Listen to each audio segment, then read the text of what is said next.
Greetings, Capricorn and Capricorn rising. This is your Western forecast for October 2024. There's going to be a significant new moon solar eclipse at 10 degrees of Libra on October the 2nd. Libra is 10 signs past Capricorn. And so the 10th house sector is going to go through a lot of focus and adjustments. The 10th house deals with career, visibility, leadership. It's in the sign of Libra that brings in themes of relationships, partnerships, justice. This solar eclipse is also aligned with intelligent decision-making Mercury. This conjunction with the eclipse can lead to powerful insights, sudden revelations, and the need to make important decisions, especially around career matters. But impatient, impulsive Mars is in a hard angle, a square, to the Libra, Mercury, and eclipse. The conflict with the Mars could bring in some tensions, some arguments, some irritability as you're trying to push forwards. This period can definitely be intense, but it also offers a chance to break free from old patterns and embrace new beginnings. If you enjoy these kinds of videos and would like to see more of them, click like and subscribe, and don't forget to click on the notification bell so you can receive the latest postings. And if you go into the description box underneath the video, you'll find direct links to book an astrology reading or to check out my 2-question offer. Okay, Capricorn or Capricorn rising, you are the 10th sign of the zodiac. Aries is the first, Taurus is the second, Capricorn is the 10th. The 10th sector is also where we look to for business, for visibility, even for fame, being the big boss. The solar eclipse is in Libra, which is 10 signs past Capricorn. So if you have planets a couple of degrees around 10 Libra or opposite 10 Aries, that career business mixed with whatever that planet represents, you could be developing and adjusting for the next 12 months, once every 19 years. For most of you who don't have any planets, 10 Libra, around 10 Libra or 10 Aries, then it's just October that is going to be from new moon to new moon. So the new moon is October 2nd. But being a solar eclipse, it's a new moon on steroids. So October is going to be really intense for everybody. And Capricorn, which is very goal-oriented, business-oriented, that is going to be one of the main themes. The Mars, I said earlier, ambitious, restless, impulsive Mars, will be in tension with the solar eclipse and with that decision-making Mercury on your eclipse. All of September, all of October, to November the 3rd, once every 2 years. Mars in Cancer, Cancer's opposite Capricorn, that impatient, assertive, aggressive Mars is in your 7th house of relationships or partnerships or contracts. With the Mars, you could be fighting over these with relationships and partnerships. You could be really asserting yourself. But there's a certain amount of conflict with contract negotiations or partnerships with you wanting to really focus on expanding your career. Maybe you have to break up a contract or a partnership, or there's a lot of tension and disagreement with how you want to move forwards. 2 weeks after every new moon, or a new moon solar eclipse, is a full moon. The full moon brings to light what has been hidden. The new moon is setting your intention. The full moon, you get to see what's working and not working. October the 17th is the full moon in Aries. Aries is 4 signs past Capricorn. The fourth house is, the full moon with the fourth house is bringing revelations and insights with the career. The fourth house can mean family, could be impacted, good or bad, whether they support it or not support it, with this advancing career. The career, for some of you, may compel you to make a relocation, fourth house, a home and property and real estate. So we're going to keep that in mind. Or the career ambitions could be triggering by the 17th or revealing by the 17th. Fourth house, property, land, real estate, domestic products. Now the sun is in Libra the first 3 weeks of October. Then it goes into Scorpio, October the 22nd to the 21st. When the sun goes into Scorpio, now it's putting its spotlight on the next sector, which is the 11th house. Now, it doesn't take away from the solar eclipse in the 10th house of leadership and career matters, because that's very strong throughout October. And if it's triggering a planet in your chart, you're still dealing with it for up to a year.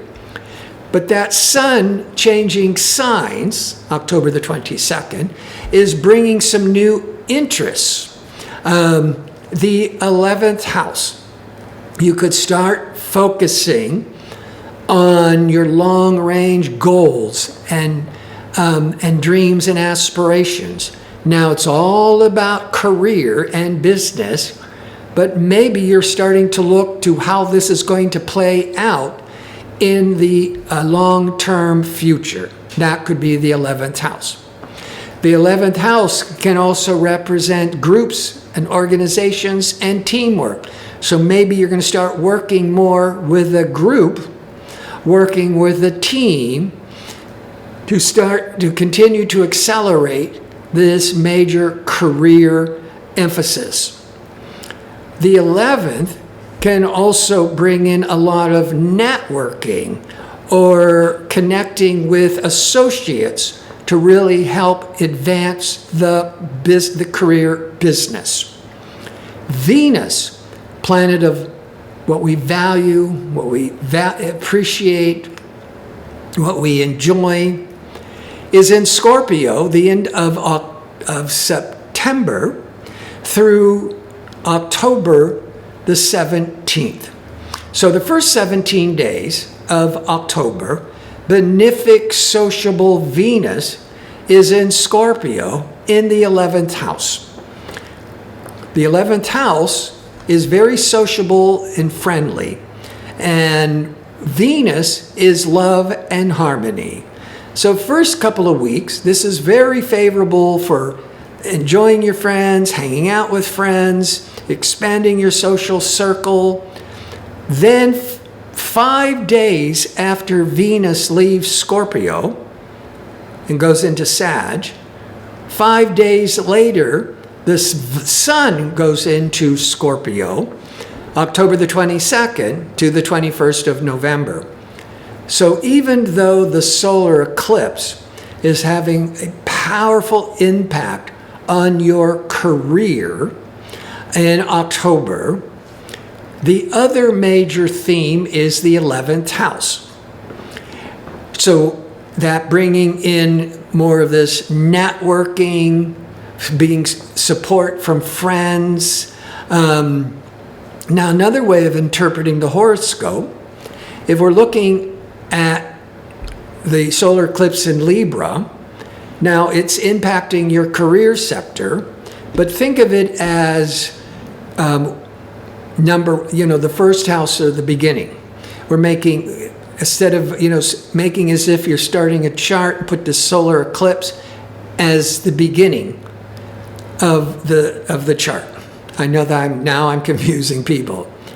So Scorpio would be the second sign past the solar eclipse. Maybe that was easier to explain, because the second sector is about cash flow and money. The major focus is on new business development, taking the lead. And then the 11th house could be doing with a lot of networking, looking to the long-range future.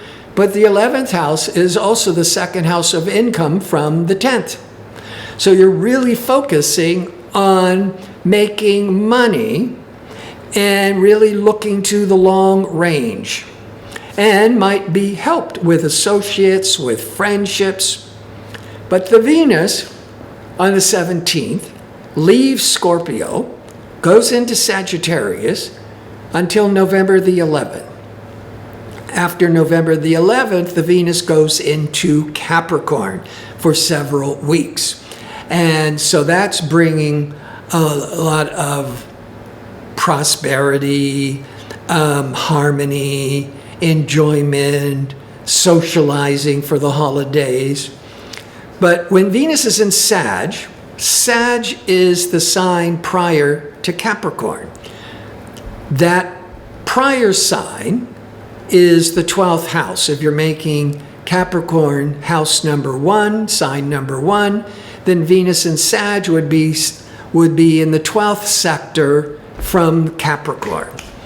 I call that the shadow sector, the 12th house, the last sector, dealing with things that are hidden or in transition.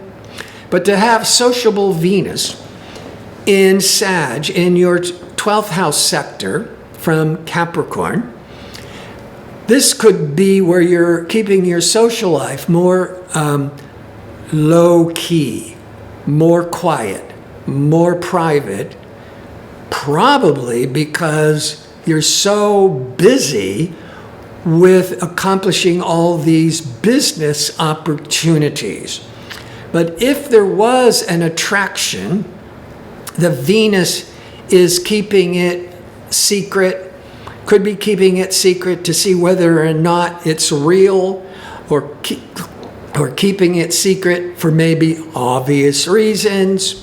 But for most of you, with that powerful eclipse in the career sector, I would think that Venus means you're too busy to be socializing. And when you have some time to yourself, you don't want to keep going off with parties and hanging out with friends. You probably just want to go take a nap. The Mars is, as I said, is in tension with that solar eclipse. And the Mars is in Cancer, in the 7th house of marriage and partnerships from Capricorn.